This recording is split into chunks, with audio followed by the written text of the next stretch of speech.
Hello, welcome to the Crazy Motel. My name's Conan. In today's 101 video for beginners on the MPC, I'm going to take you through converting those lovely chops that you've just made into a drum program. Let's jump in.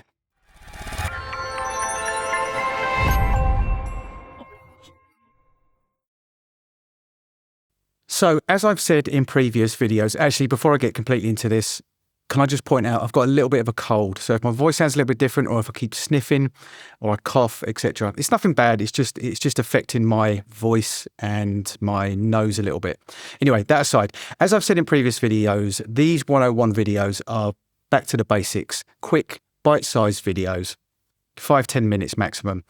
And today we're going to be covering converting those lovely chops that you've done into a drum track stroke program, whatever you want to call it.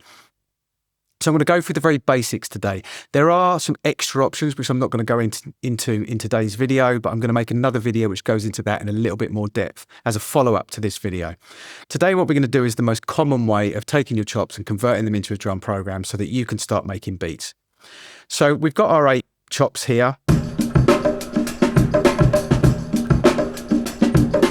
Classic beat chopped up, and normally this is the most common way of doing things. You hold down shift, you hit convert, and this window comes up. That's not normally on. In this window you have the option of new drum tracks using slices and a bunch of other options which I'm not going to go into, but new drum track using slices is the one that I'm going to cover today. You have 2 options, pad parameters and non-destructive slice. Pad parameters is the one I'm going to use today. I've made a video previously on the difference between these two, so I'll link that below. So I'm not going to go into that in too much depth today either.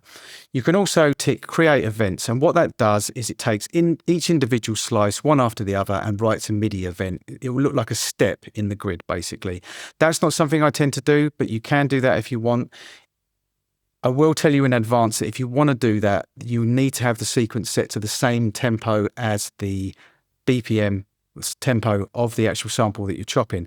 And I've shown that in a previous 101 video. So if you want to check that out as well, how to detect the BPM, etc. So you can do that, but you know, it kind of takes the fun out of writing your chops in, doesn't it, right? If you're just going to have it written out in a sequence for you already. So I don't tend to do that.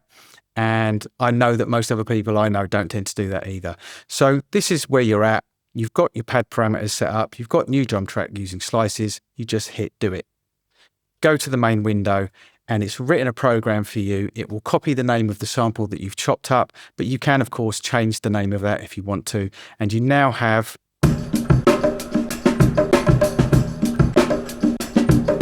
your sample chopped up and in a program so you can start making beats. So there you have it, a quick 101 video on how to convert those lovely chops that you've made into a drum program, stroke drum track. I must remember they're called drum tracks now. Somebody pulled me up about that the other day.